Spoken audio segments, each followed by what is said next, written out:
unusually dark down here for some reason.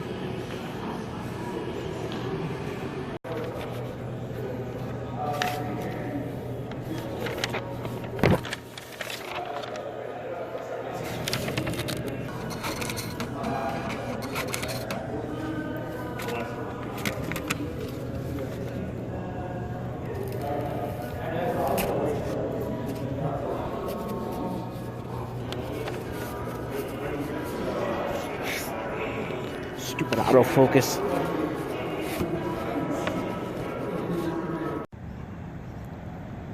Yeah, I turned my autofocus off, so that's why the camera wasn't showing the tickets right away. But that's not the point of this. With that said, Merry Christmas, everybody! It is the Saturday before Christmas. We're up at Monrovia Mall, and we're almost there. We're almost there. 4 more days till Christmas. So yeah, we're going to do some shopping, but more importantly today, Star Wars The Rise of Skywalker comes out. So we have that to look forward to today. And I'm going to see that a little bit later on today, but right now we are on our way to Best Buy because, let's face it, I always say hopefully there's nothing in there that I want, but there's going to be something in there, especially if those steelbooks are still on sale, which they should still be. But, yeah, I got my Steeler hat on today since it is the last time I'll be up here before Christmas, so let the day begin. And yes, I promise I won't spend $240 at Best Buy again. Especially after what happened last time. Well, it does look like the steelbooks are still on sale. This even dropped down in price to $35, but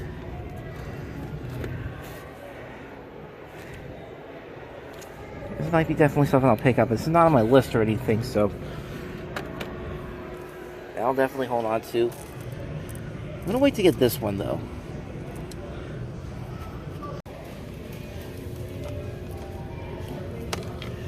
I thought this was $15, but considering that I've got this in the mail and I already have this one, I think I might have to pick this one up.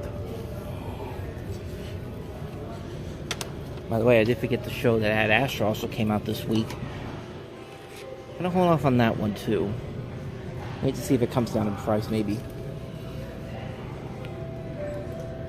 Yeah, some of these aren't even on sale. Like the Aladdin one's not on sale. Neither's 101 Dalmatians or Sleeping Beauty's on sale, though. Yeah, it's just a select number of them, though. So you might be wondering, why am I not upgrading to the Toy Story Steelbooks? Well, because Toy Story 2 has stuff cut out of it from the original Blu-ray version that I have, so I don't know if I'm gonna get I'm highly doubt I'm gonna get this one because I don't want to get rid of my old version that has the original version of it and get this new one that has the stuff cut out of it. But it's Toy Story 3 and then the original Toy Story. I did get Finding Nemo and Finding Dory through the Best Buy website because they had a thing going on where you buy 2 steelbooks, you get another one for free, and that's why I got the Cars steelbook coming up.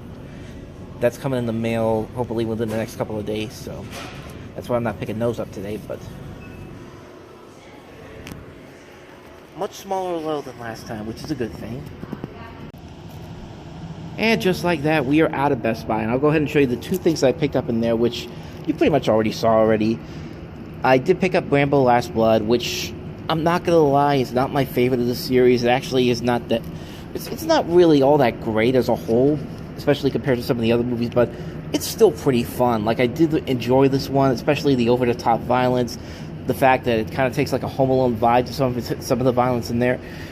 But for a movie that's describing itself as the last chapter, right there, the last chapter of the Rambo series, I don't know. I didn't think it really lived up to that. Like with the Creed movies, you can kind of tell, yeah, Rocky Balboa's getting up there. We're probably not going to see him again. These movies are kind of like a swan song. But in this, I don't know. Like, to me, I did as far as a conclusion to the series it goes, it's not that great, but it's still a pretty fun action movie, especially the over-the-top violence scenes. So, yeah, I definitely had to pick that one up, especially the Steelbook version, which they had a couple of them, surprisingly. And then we go from the most violent thing ever to one of the most kid-friendly things you will ever see, and that is Cars 2. Which, again, I'm not going to lie, is not a great movie. It's definitely the weakest of the Cars movies. It's the first Pixar movie I remember not really liking.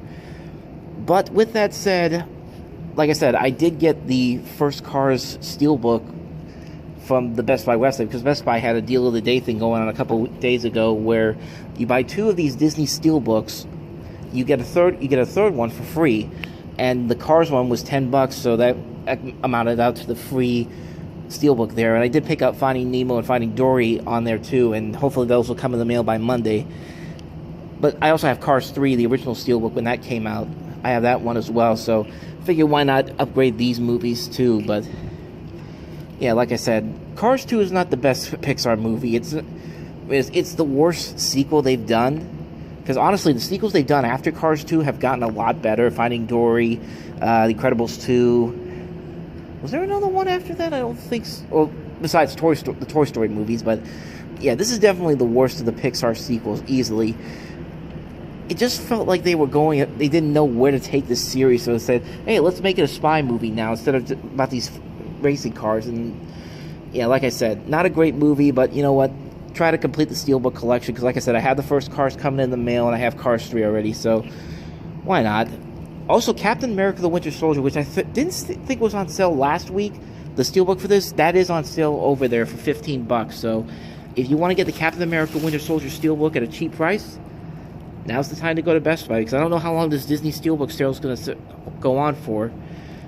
I think you're probably until Christmas comes around, then that sale ends, so hurry up, folks. It's coming fast. Christmas is almost here.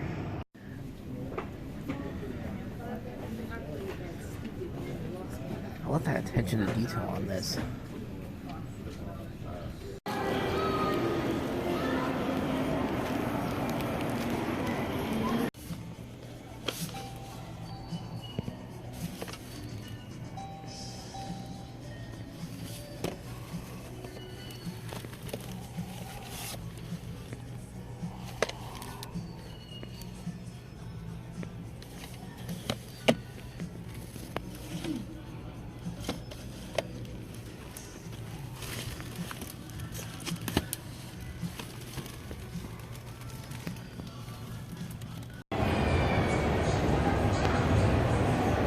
Star Wars time, baby. Let's do this.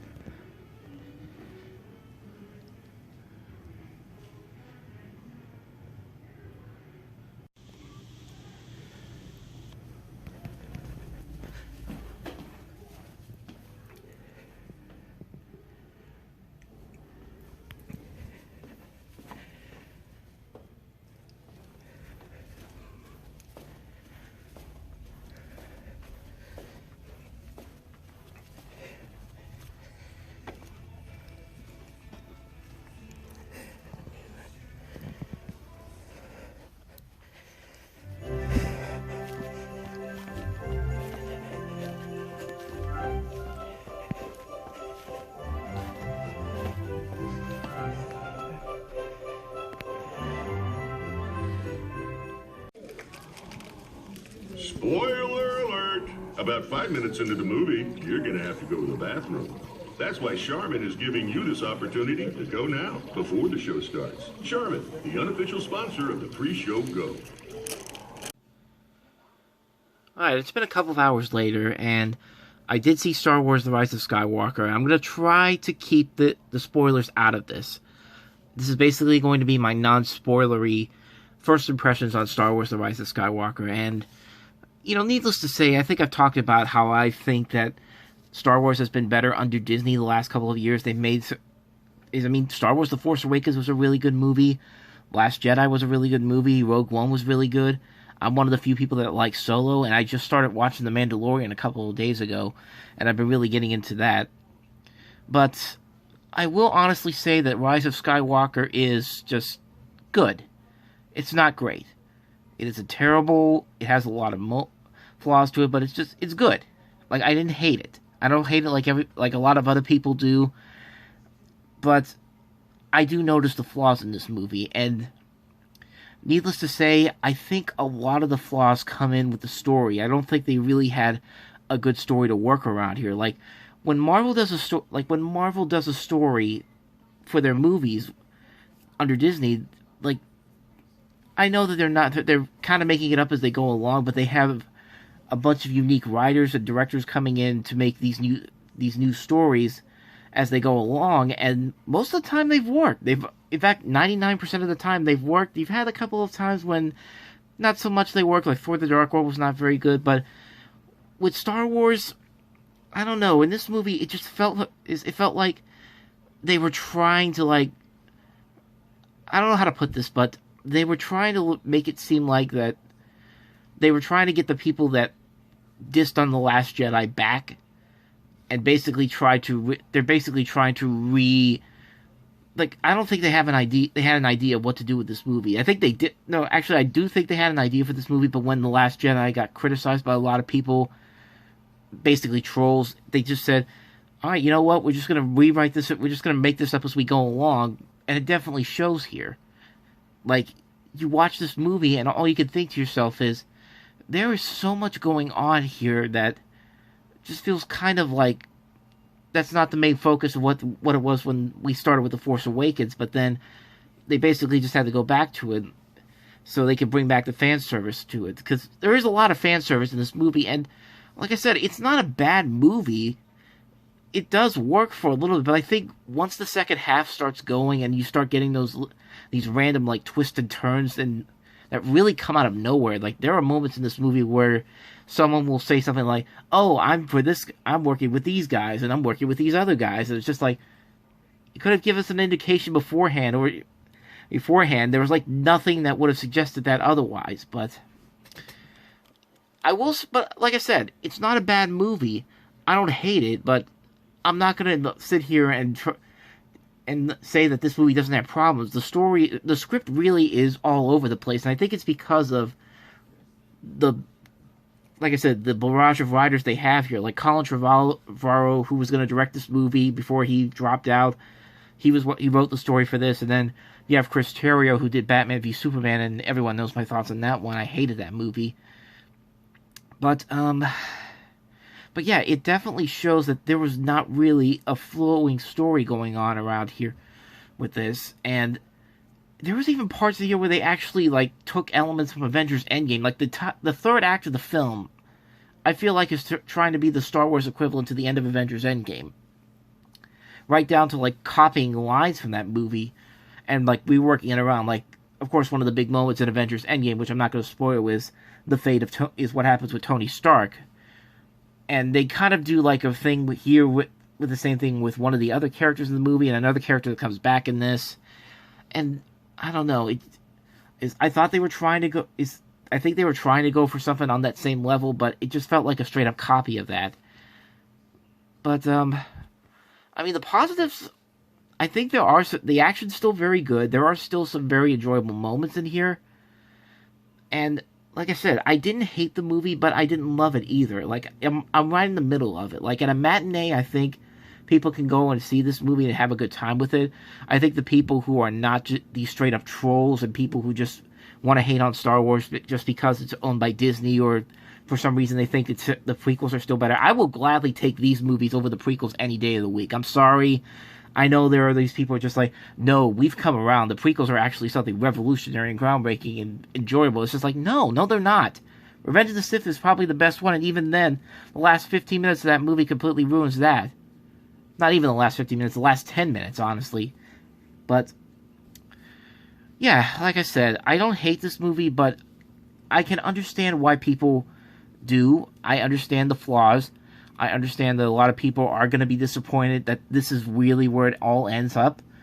But there are elements in here that I thought did work. I thought there were some elements that did work. I thought the original cast, working off the new characters again, were very well done. The cast as a whole does a very good job. The visuals are very nice. The action's very good. There are funny moments. There are some decent story elements here. But overall, like I said, it's good, not great. It's not one I'm going to remember. It's certainly not going to be one of the better movies I see this year, unlike The Last Jedi, which I actually had in my top 10 that year. But, yeah, I enjoyed it. If there's nothing else in theaters, I'll probably see it again. But we're coming up to Oscar season right now, so that's going to be a little hard to do. So the next time I probably see this will be on Blu-ray. But, yeah, I enjoyed it. I understand there are a lot of flaws to it. I know a lot of people don't really like it. I can see why. I can see why a lot of people would be disappointed by it. But for me, for somebody who's just looking for a good fun time with this, I had a good fun time with it. Like, I mean, I understand the elements that aren't good, but for the most part, I had fun. Like I said, I would give this about a matinee, maybe. At a matinee screening, I think you get everything you want, but know going in that you're not going to really get a full satisfaction of this trilogy coming to an end. That's pretty much the best I could say right now. I'm still trying to process my thoughts about it, but I will go into my full review of that on the site tomorrow, so be on the lookout for that on the site below. And one last thing. Remember when I told you I was getting some steelbooks from Best Buy? I thought they were coming on Monday? Well, there they are right here. Let's go ahead and open this up. So there they are. They're Finding Nemo, Finding Dory, and then Cars. Which, like I said, I got this from BestBuy.com. They were having a deal on their steelbooks where you buy 2 Disney steelbooks, you get another one for free. These were both $14.99, and this one was $10, so that kind of evens itself out, which, yeah, that sale I just mentioned wasn't going on, but these steelbooks are still on sale at Best Buy, and like I said, I think they're going to be on sale till at least Christmas, so I'll check back on for next week when I go back over there to see if they're still on sale, which I doubt, but there you go. That's the stuff I picked up, and I did get a Nick box, which I'll have a new Nick unboxing video coming up pretty soon, so be on the lookout for that one.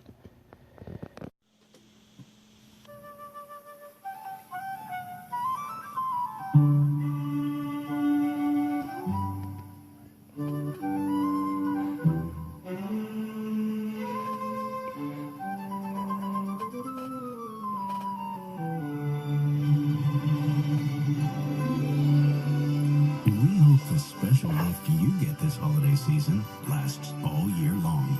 Happy holidays from Eden Park.